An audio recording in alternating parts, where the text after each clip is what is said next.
Let's talk about the experience that a lot of parents had starting in with schools being shut down in early 2020, and they learned a couple things. I mean, one obvious thing I think they learned was that the teachers unions and the sort of administrators that controlled the education system were always all about them as opposed to children.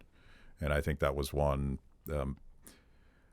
Surely some parents knew that, but I think you're just assuming that the people in charge of education are the best at educating children, and you can trust them to do that. You would think. You would think, but so we sort of learned that it's politics and power that has nothing to do with customers, parents, and children, and that's perhaps a harsh wake-up call for a lot of parents.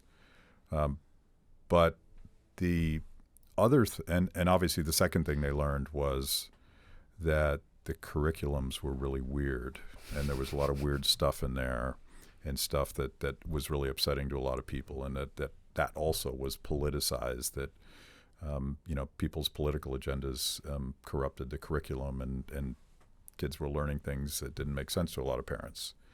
But the thing that we're talking about, I think, is the most fundamental.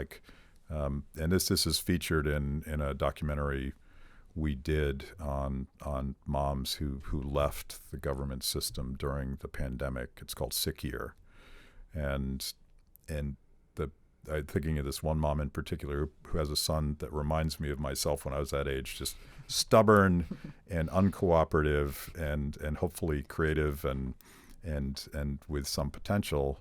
And he's sitting in front of these Zoom calls every day. And it's this completely regimented, torturous thing. And he eventually told his mom, I'm not going to do this anymore. And so she had to think outside the box. I think that regimentation and is the most persuasive reason for parents to take that leap and say, we got to do something else.